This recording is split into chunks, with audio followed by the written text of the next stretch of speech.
All right, all right. Today is day 36. Yes. Navigating transition and disruption. Man, listen, we've been hanging in disruption. All right, let's see. Let's see what's cooking today. Walk with me.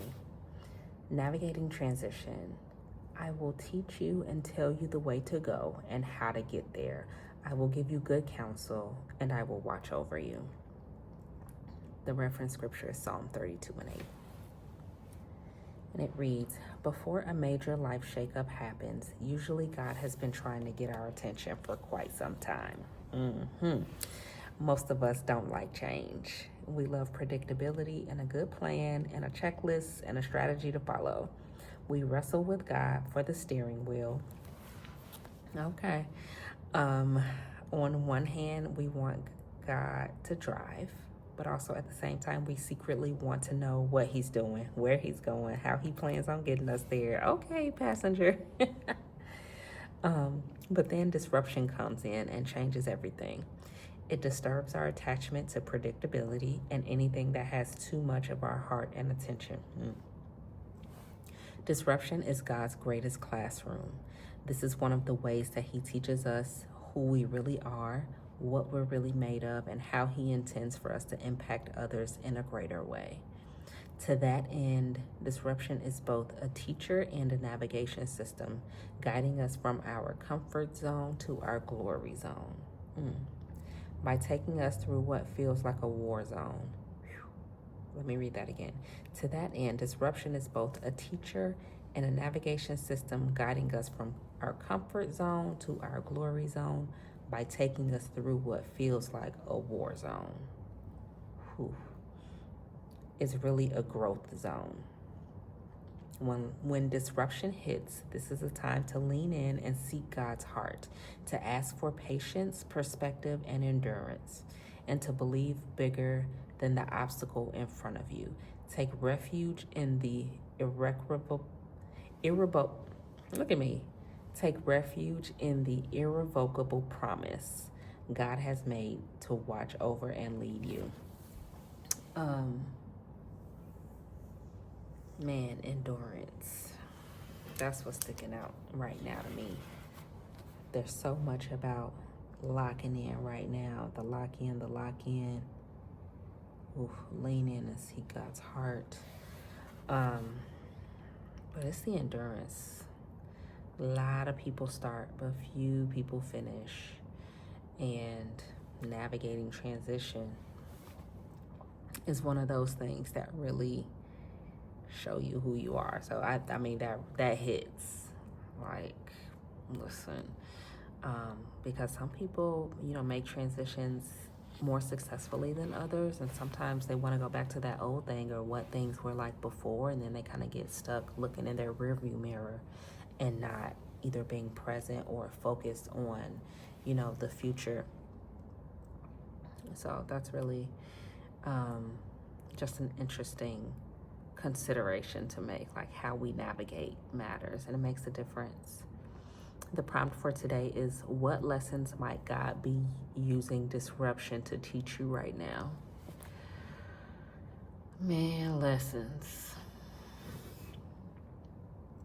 And you ever feel like, Lord, help me identify the lesson. Show me the lesson so we can get through it. One lesson, if I'm being honest, is like keeping my mouth shut at work. Reserving my comments has been one of my lines the last few weeks. And I know that sometimes there are things that I want to say or express, or, things that are not right. Like, nobody's in danger.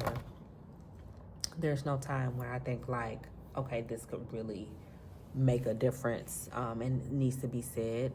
But, you also have to know, like, not everything needs to be addressed. Not everything needs to be your way. There are different ways to do things. And listen, unless you're making the rules, sometimes you just have to follow them.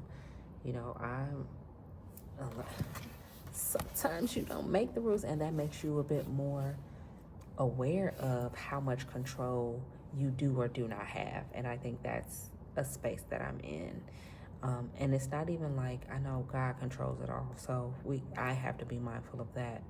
But also just like professionally with transitions between myself and my husband, and considering, what the next chapter might be, what we thought it would look like, what we're hoping it might look like, etc.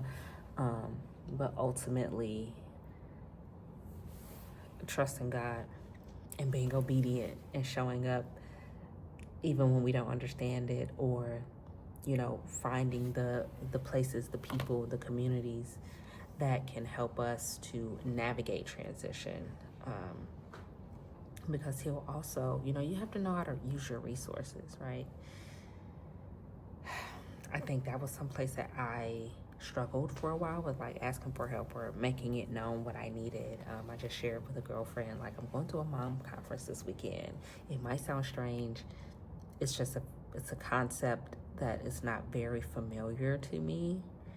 I've like seen it, but I've never participated in something like this. So I'm excited about that coming up this weekend. And I hope that that'll help me navigate the transition in terms of like toddlerhood and going into like school age and navigating other people's kids, honey, because it's already enough navigating your own child, okay, and like their emotions and that kind of stuff. So figuring out how to navigate other people's children and their parents, sometimes you're like, you somebody's mama.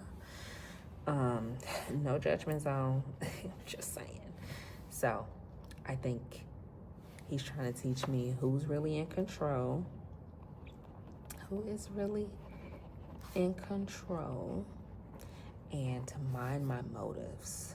Like, is this important to say? What kind of difference would this make? Will it cause more confusion? So minding my contribution, my place in spaces. I'll definitely spend some time with this. And then the prayer for today. And just so that I don't lose some of those first thoughts. It's Lord, Lord, your ways are better than mine. Instead of fear and frustration, give me the mindset and heart I need to navigate transition with forward focus faith. Yes, forward focus. Get out of that rear view, okay? Navigating transition, it can be a little bumpy, and sometimes you're like, ooh, should I turn back? I might not have, that wasn't as bad as maybe I thought it was. No. Keep going. So, rooting for you, rooting for us, okay? Stay the course. Endurance. Lean in. See God's heart. Ask for patience and perspective and endurance. All right. See you tomorrow.